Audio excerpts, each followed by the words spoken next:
Slovenska zgodovina je bila doslej na kartah vedno prikazana le v sklopu širše zasnovanih zgodovinskih atlasov Jugoslavije, Evrope ali sveta. Nikoli je niso predstavili kot samostojne celote, zato je danes potreba po slovenskem zgodovinskem atlasu nedvomna in nujna. Projekt so sicer začeli snovati že leta 2001.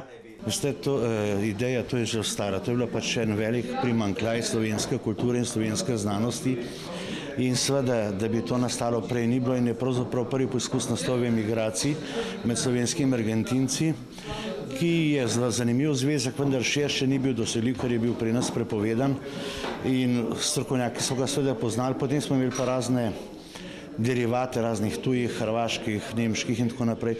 No, to je pa prvo samostojno slovensko delo in to je en izmed stebrov nacionalne kulture. To je minilo skoraj 10 let, nekaj let je bilo najprej dogovor in kako potem, pa ko smo se resneje lotili, je pa seveda akcija stekla, ampak seveda, ko se gre še enkrat tak vele projekt, potem šele vidiš, kaj vse manjka in kaj bi vse bilo še treba narediti. Tako da ne gre zgolj za posnetke starih zemljevidov, ampak gre pri marsikaterih zemljevidih pravzaprav za nove analize, nove razprave, da do končnega rezultata sploh lahko pridemo.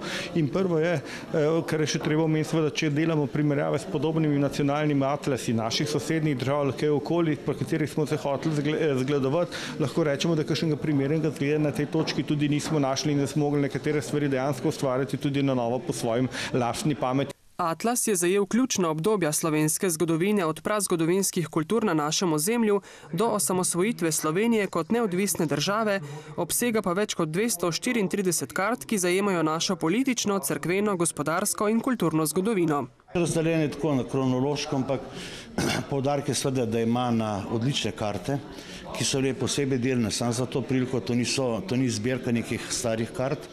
To je eno, drugico sve tudi teksti in so tle upoštevane tudi najnovejša znanstvena spoznanja. Tretje, kar je pa bistveno, pa to, da je tle vključena vsa zgodovina, to se pravi od prazgodovine, od če hočete neandertalske piščali pa do slovenske osamosvojitve. Tako da je to res eno delo, ki bi moralo biti v vsaki kulturni hiši doma, tako kot mora biti naprimer svetopismo, slovar slovenskega jezika ali pa podobne stvari. Meni se zdi tudi naša kartografinja Mateja Rihtaršič seveda je naredila izjemno delo, sicer nekatere težave so že bile, s katerimi se mogoče ljudje niti ne srečujejo, pa ne poznajo, kaj narediti, če v srednjem veku neka reka tekla drugače, kot teče zdaj. In seveda tudi na nekaterih zemljevidih se opazno, da seveda so toki rek lahko na zemljevidih drugačni, ker so se seveda vmes spreminjali. Kako bogata pa je pravzaprav slovenska zgodovina? Slovenci imamo srečo, da smo na silno prehodnem ozemlju, ker morate računati, da iz Zahodne Evrope na Bližnji vzhod, ki je zibelko kulture, gre pot čez naše kraje, pa tudi vse, kar je šlo iz Italije v Panonsko nižino, še vse čez naše kraje. Tako da ta svet je bajno bogat in tle se da, ker je razmeroma majhen, določene stvari veliko bolj študirati, kot pa naprimer drugod, kjer je svet velik in ga je težko obvladovati. Doprinos atlasa je še posebej dragocen pri enem od predstavljenih zgodovinskih obdobij. Torej moram reči, da se mi zdi trenutno, da je v teh knjih najbolj novi srednji vek, kajti tle smo bili najbolj šibki. In tle si tudi zelo težko pomaga s kakšnimi tujimi kartami, ker so ta delitev zemljiškega gospodstva, to je pa samo specifično slovensko. Tako da, kaj sem dežele, lahko vidiš tudi na avstrijskih kartah. Medtem, ko kaj sem dokje so imeli pa celjske grofje svoje posestvo, pa samo v teh kartah lahko vidiš v teh knjih. Sicer pa je podrobno v atlasu predstavljena tudi zgodovina Novega mesta in širše okolice. Dolenjska je sploh po zaslugi dr. Gabriča odlično zastopano, posebej do srednje vek na Dolenjskem je dobro zrisan, celjska posest in vsi drugi veliki zemljiški gospodje še pred njimi in potem pa tudi v 19. svetošolski sistem pa podobno.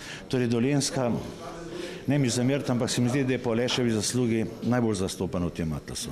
Tako kot vse ostale regionalna in velika središča, kar pomeni, da se da to preprosto ugotoviti. Vzamemo imensko kazalo na koncu in samo preštejemo vrstice, koliko krat je kateri kraj omenjen in bi takoj videli, da je Novo mesto med tistimi, ki je seveda med največkrat, kar je povsem logično. Bil je že dolgo časa od Marije Tereze naprej sedež, mesto je že odprej.